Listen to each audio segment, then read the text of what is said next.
Hi friends, ఎలా ఉన్నారు? Evening time మనకి ఏమైనా తినాలనిపిస్తుంది కదా. రండి పప్పు చేగోడీలు తయారు చేసేద్దాం. ముందుగా పచ్చెనపప్పును 2 hours బాగా నానబెట్టుకోవాలి. పచ్చెనపప్పు బాగా నానాక ఒక ప్లేట్లోకి తీసుకొని బాగా స్ప్రెడ్ చేస్తూ ఉండాలి.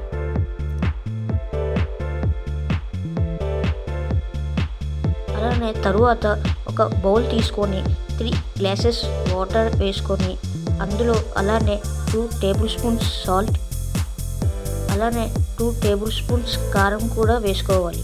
మీకు ఇష్టమైతే 1 spoon ఫుడ్ కలర్ కూడా వేసుకోవచ్చు. తరువాత స్టవ్ ఆన్ చేసుకొని వాటర్ని బాగా బాయిల్ చేస్తూ ఉండాలి.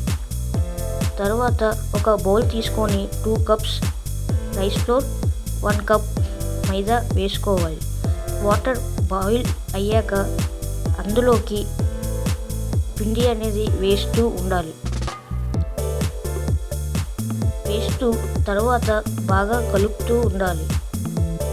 అది చపాతీ ముద్దలాగా తయారవ్వాలి.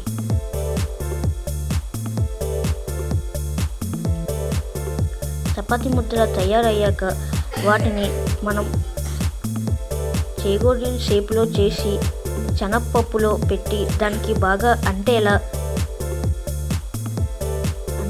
చేసి ఇలా తయారు చేయాలి. ఇప్పుడు ఆయిల్ బాగా మరిగాక అందులోకి చేగోడీలు అనేవి వేయాలి. చేగోడీలు బాగా ఉడకాలి. చేగోడీలు అనేవి రెడ్డిష్ కలర్లో వచ్చినట్టు అయితే మన చేగోడీలు రెడీ అయినట్టే. సో ఫ్రెండ్స్, మన చేగోడీలు ఎలా ఉన్నాయి?